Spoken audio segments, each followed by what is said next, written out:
आपका मशहूर हूँ, थोड़ा इंतज़ार आपको करना पड़ा।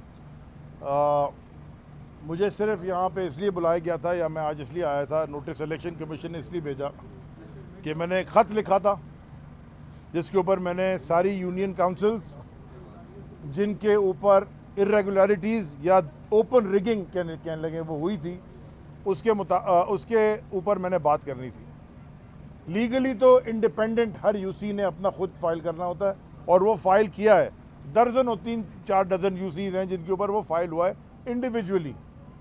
लेकिन ओवरऑल सिनेरियो पे बात करने के लिए मैं यहाँ पे आया था इलेक्शन कमीशन के सामने। देखिए, मैं आपको, वो कहते हैं ना, आप जब आदमी भूल जाता है, याददाश्त ताज़ा करने के लिए, जो लोकल बॉडीज़ इलेक्शन का फ़ेज़ 1 हुआ था,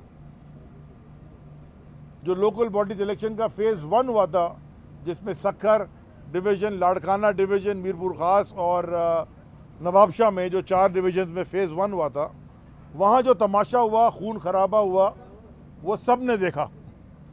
यानी कि टीवी चैनल के ऊपर खबर यह चल रही थी कि कश्मीर में डाकुओं में और पुलिस में मुज़ाकरात कामयाब हो गए और डाकुओं ने बैलेट बॉक्सेस वापस कर दिए।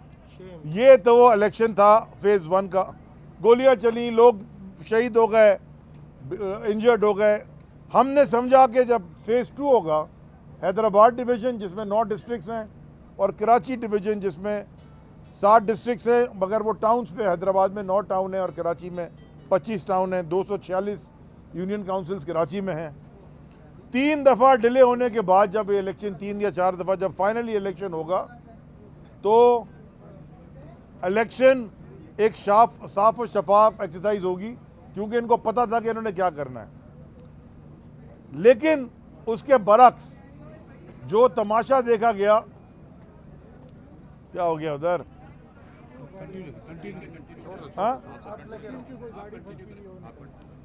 लेकिन उसके बरक्स जो तमाशा देखा 15 जनवरी को कराची में, बल्कि उससे थोड़ा सा पहले, क्योंकि ये उससे पहले 2-2, 3-3 दफ़ा इलेक्शन डिले करते गए, 1-1, 2-2 दिन पहले।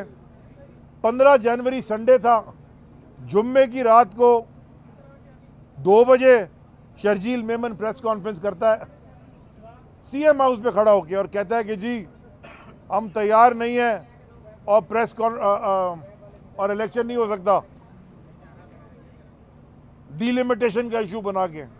फिर एमक्यूएम बाइकआउट कर देती है, और उसके बाद अगले दिन सैटरडे को, इलेक्शन से एक दिन पहले, सारा दिन ये तमाशा चलता रहा कि जी इलेक्शन हो रहा है, नहीं हो रहा। क्यों? क्योंकि जी अगले दिन उन्होंने कहा कि संडे के दिन कोई बड़ा खदशा है और टीटीपी आ गई है और दहशतगर्दी होने वाली है और कराची में लॉ एंड ऑर्डर सिचुएशन होगी। रात के 11, साढ़े 11 बजे तक ये तमाशा चलता रहा, हो रहा है, नहीं हो रहा है, हो रहा है, नहीं हो रहा है। और अगले दिन हुआ ये कि election commission Sindh was not prepared, तैयारी नहीं थी उनकी। 10:30 बजे तक पोलिंग कराची में शुरू ही नहीं हुई थी, हैदराबाद में भी 12:30 बजे, आधी जगह तो 12:30 बजे शुरू हुई है।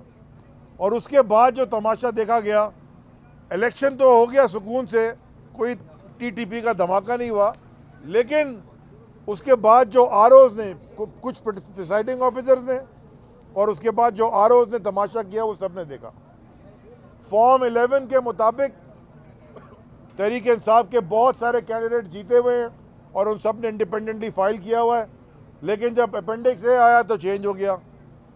15-18 यूनियन काउंसिल ऐसी हैं जिसमें वोट रिजेक्ट करके पीटीआई के कैंडिडेट को हरवा दिया गया। मैं आपको मिसाल देता हूं, एक यूनियन काउंसिल है मंगो पीर की, उसमें रिकाउंटिंग के करके ना 123 वोट से तहरीके, ये यूसी का इलेक्शन हो रहा है, 123 वोट से कैंडिडेट हरा दिया और 770 वोट रिजेक्ट कर दिए।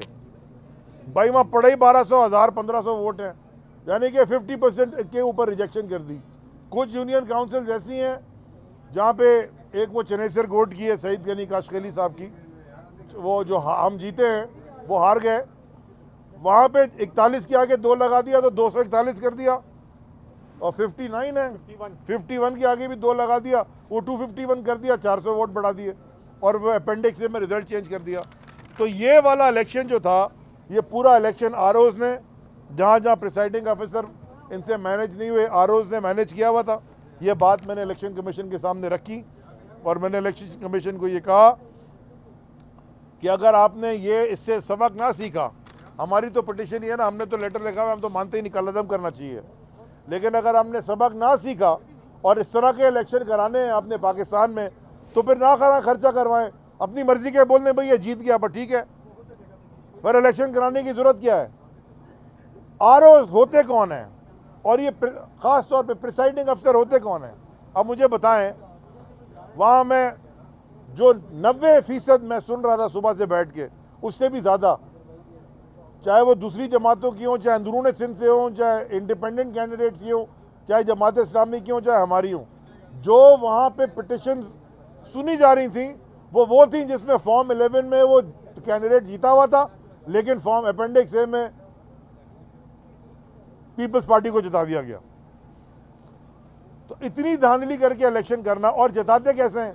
देखें, वजीर साहब अंदर बैठे हुए हैं, आरओ भी आए हुए हैं, आरओ मुलाजिम हैं एजुकेशन डिपार्टमेंट के, मौसूफ वजीर हैं एजुकेशन डिपार्टमेंट के, रह चुके हैं पहले, लोकल गवर्नमेंट की भी है बहुत से लोग, आरओ हैं लोकल गवर्नमेंट के एम्प्लॉय, और वजीर साहब जो अंदर बैठे हैं वो लोकल गवर्नमेंट के वजीर हैं।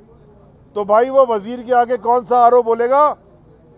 उसको अपनी नौकरी की पड़ी होगी।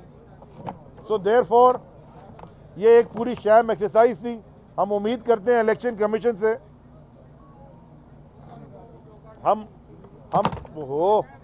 हाथ रख लो, और 6 होगा। हम उम्मीद, हाँ, बहुत सारी यूनियन काउंसिल जोड़ रही हैं, फ़हीम के भी 4 हुई और भी बहुत सारी, उन्होंने रिजल्ट्स होल्ड कर दिए इलेक्शन कमीशन ने, और दोबारा बुलाया, 22 तारीख को शायद बुलाया, 22-23 को बुलाया है, 16 को भी है, और 16 को भी, कि वो अपने डॉक्यूमेंट्स लेके आएँ और इलेक्शन कमीशन में जमा कराएं और आर्ग्यू करें। और हम उम्मीद करते हैं कि election commission of Pakistan UC के इलेक्शन में कम से कम, और वैसे भी इंसाफ करेगी, और जो असल हकदार है जिसने वोट लेके जीता उसको डिक्लेयर करेगी विनर। थैंक यू जी, बड़ी मेहरबानी, खत्म।